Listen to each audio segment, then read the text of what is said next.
Hola a todos, mi nombre es Liz Posada y bienvenidos a la clase de Ven Sígueme. Hoy Doctrina y Convenios, secciones 71 al 75. Muy bien, para comenzar este bloque de secciones, tenemos que comenzar con una historia, pues Ezra Booth es el punto central de la sección 71. ¿Cómo manejamos lo que él está haciendo? Entonces necesitamos la información de contexto y ya hemos oído hablar de él antes y no es solo en la sección 71, porque este trasfondo que estás a punto de escuchar en realidad termina creando el contexto para gran parte de la historia de la Iglesia desde octubre de 1831 hasta marzo, donde ocurren cosas bastante negativas, dolorosas y difíciles para Sidney Rigdon y José Smith. Ahora, lo fascinante es que Ezra Booth, de quien ya hemos hablado antes, en este viaje, ¿se acuerdan en ese viaje a Independence y de regreso y sus frustraciones con el profeta y con la tierra en Independence?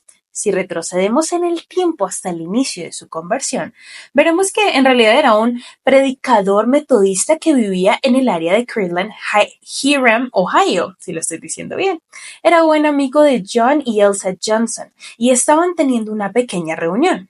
Ahora, en uno de los primeros escritos históricos de la iglesia dice que la hermana Johnson había estado afligida durante algún tiempo con un brazo lisiado y en el momento de la visita no podía ni siquiera levantar la mano hasta su cabeza. Así que el grupo visitó a José Smith, en parte por curiosidad y en parte para ver por sí mismo si había algo de la nueva doctrina. Así que estaban teniendo esta reunión y en algún momento la conversación se tornó hacia los dones sobrenaturales y los dones del espíritu y alguien dijo: aquí está la hermana Johnson con el brazo lisiado. ¿Ha dado Dios poder a los hombres hoy para curarla? Entonces la conversación continuó y unos momentos después, miren lo que sucede. José Smith se levanta, camina hacia ella y dice: mujer, en el nombre del Señor Jesucristo te mando que seas sana. E inmediato salió del cuarto. El grupo se quedó obviamente observando y lo siguiente que supieron fue que Elsa Johnson empezó a mover sus manos y brazos con normalidad. Al día siguiente ya podía lavar la ropa y cocinar sin ningún efecto negativo en su brazo. Fue en ese momento que Ezra Booth y probablemente otros que presenciaron este milagro dijeron: bueno, está bien, me uno, se ve bastante bueno. Y él se bautiza en la iglesia. Ahora, queridos hermanos, ¿por qué les cuento esto? Es que es interesante y se nos dice múltiples veces en las Escrituras que aquellos que creen y reciben dones del Espíritu, y uno de esos dones es el poder de sanar, otro es la fe para ser sanado. Ezra Booth, como buen metodista, entendía estas cosas, y si volvemos a otras secciones de Doctrina y Convenios, veremos que Dios tuvo que revelar nuevamente, ¿recuerdan?, cuáles eran los dones del Espíritu y cómo debían usarse, porque algunos miembros pensaban: bueno, esto es la restauración, entonces deberíamos tener todos estos dones. Y algunos se estaban yendo a los extremos. Pero es interesante ese milagro porque se convierte en el fundamento de su testimonio, el fundamento del testimonio de Ezra. De hecho, parece que es lo único que realmente lo atrajo a la restauración, ese milagro de sanación. Y luego podemos ver lo que pasa cuando alguien fundamenta su testimonio en lo extraordinario en vez de en el poder simple del amor de Dios en su vida. Queridos amigos y amigas, podríamos decir que Ezra Booth ganó un firme testimonio de que sí, esta es la obra de Dios y quiero ser parte de ella, pero eso da inicio a un proceso, casi como si el testimonio fuera una puerta de entrada hacia un camino largo y continuo de conversión profunda al Señor. Miren, no pasó mucho tiempo antes de que su testimonio fuera superado por otras cosas. Al faltarle esas raíces profundas de conversión al Señor Jesucristo, pues su testimonio estaba más arraigado en José Smith y en esa experiencia milagrosa, en lugar de en Jesucristo. Así que para cuando llegamos a esta sección 71, Ezra Booth ya había dejado la iglesia y comenzó a publicar artículos en periódicos llenos de calumnias y cosas terribles sobre José Smith, cuestionando su liderazgo, su falta de inspiración y atacando a la iglesia. Eso comenzó a volver el corazón de la gente en contra de la obra, en contra de los misioneros, de José y de la iglesia. En este tiempo temprano, hacia finales del año 1831, hay mucha persecución. De hecho, vamos a ver que Dios tiene que dar una revelación a Sidney y a José para detener la obra de traducción, no la obra de Dios, pero sí la de traducción, para que puedan salir a predicar y explicar y calmar a las personas.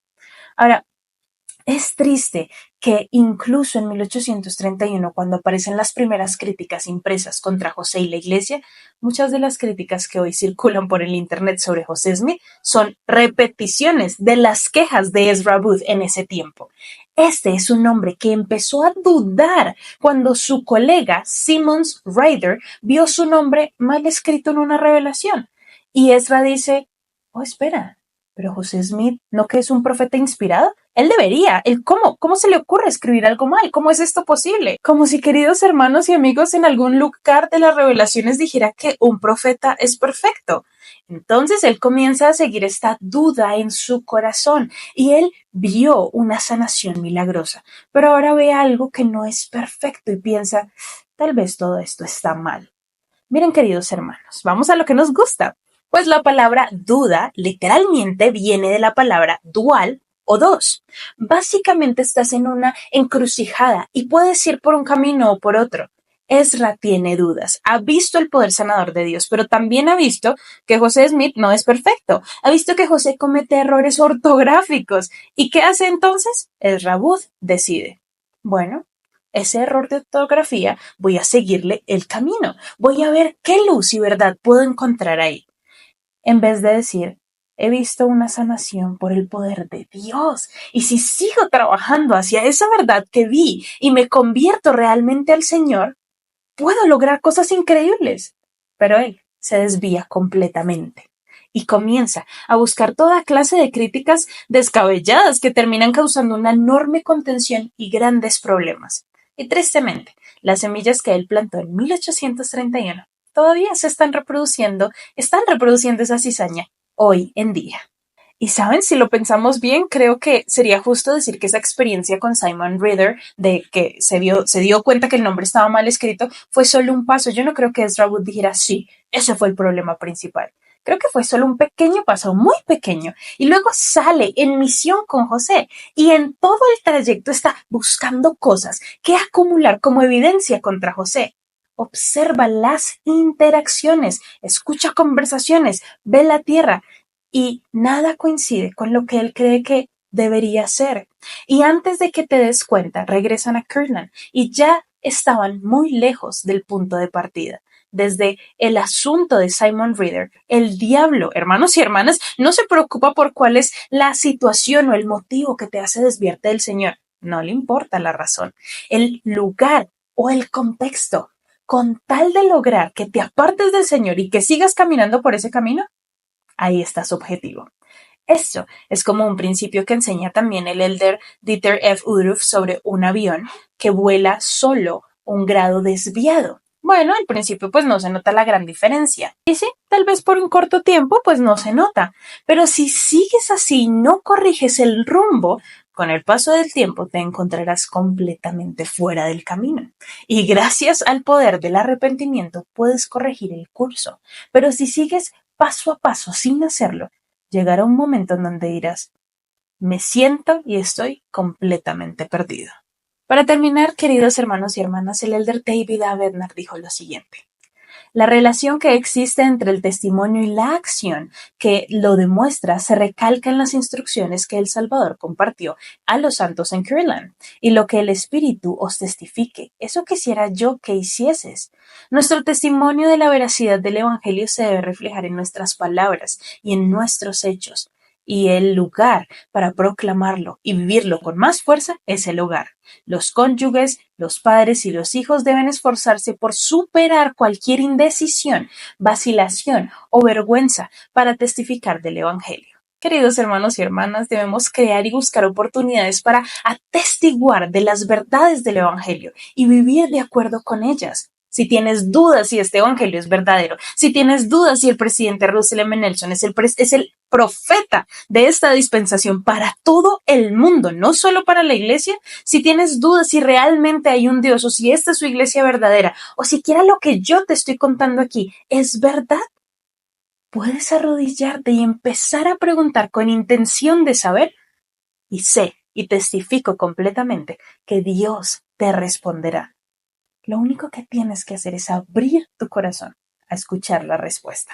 Y muy bien, queridos hermanos y hermanas, jóvenes y jovencitas, eso ha sido todo por nuestro Ven Sígueme Express. Espero que les haya gustado el Ven Sígueme del día de hoy. Si bien no leímos ninguna escritura, ustedes saben que hay veces en las clases que me gusta darles estos abrebocas para que ustedes ahora se emocionen mucho más y vayan y escudriñen las escrituras. Recuerden que esto no es como todo lo malo que podemos encontrar en Ezra Booth, creo que es todo lo que podemos aprender de él que podríamos evitar en nuestra vida. Recuerda suscribirte a este canal de More God y no olvides vivir este evangelio. Nadie dijo que sería fácil, pero gracias a Jesucristo no es imposible. Tú y yo nos vemos la próxima. Gracias por haber asistido hoy a la clase. De verdad, eso cuenta mucho para mí. Los amo. Adiós. Este programa es una producción de More God. Suscríbete a nuestro canal y síguenos en todas nuestras redes sociales.